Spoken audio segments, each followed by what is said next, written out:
The Hammer of Thor. Sif was the wife of mighty Thor, the thunder god, and she was very proud of her beautiful golden hair, which she combed and braided with great care.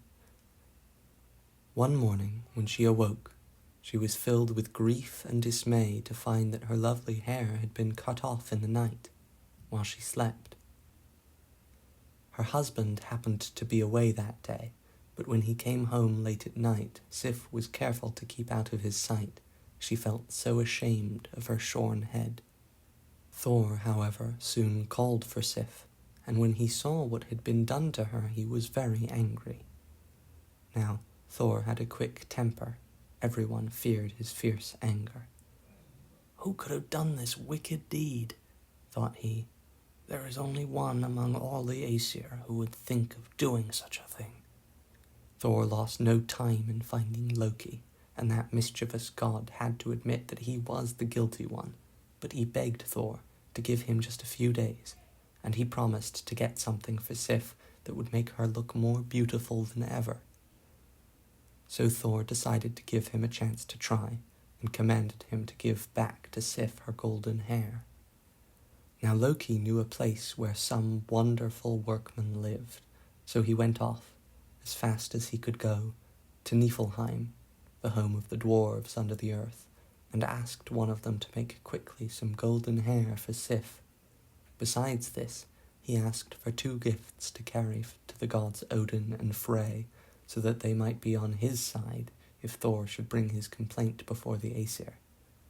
Loki did not have to wait long before the dwarf brought him a quantity of beautiful hair, spun from the finest golden thread. It had the wonderful power of growing just like real hair, as soon as it touched anyone's head.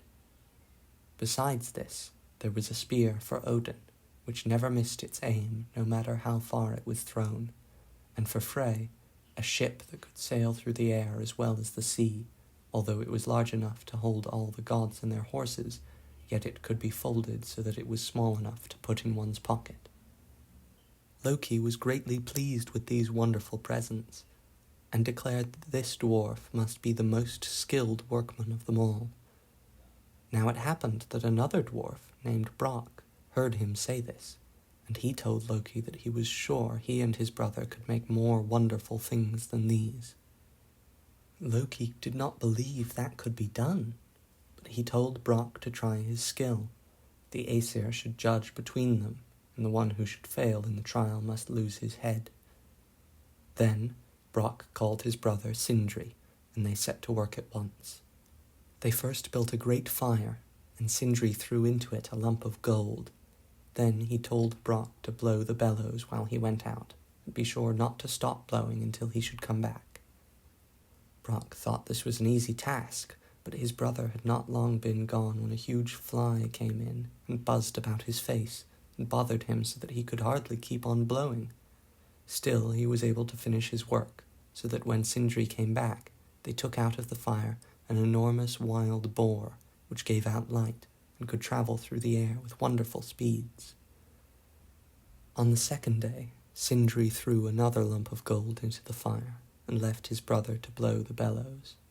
Again, the buzzing, stinging fly came, and was even more troublesome than before, but Brock tried very hard to be patient, and was able to bear it without stopping his work until Sindri returned. Then they took from the fire a magic ring of gold, from which 8 new rings fell off every week. The third day, a lump of iron was put into the fire, and Brock was again left alone. In came the cruel fly. Have you guessed that it was really that mischief-maker Loki? He bit the poor little dwarf so hard on the forehead that the blood ran down into his eyes and blinded him so that he could no longer see to do his work. Poor Brock had to stop just before Sindri came home, but not before the hammer which they were making in the fire was nearly finished. Only the handle came out rather too short. This magic hammer was named Mjolnir. It had the power of never missing its mark, and would always return to the hand which threw it. When Loki appeared at last before the Aesir, with the 2 dwarf brothers and their gifts, it was declared that they had made the finest things, for the hammer, which was given to Thor, would surely be the most useful in keeping the giants out of Asgard. When Loki found that the judgment was against him, he started to run away, but Thor soon made him turn back by threatening to throw his hammer after him.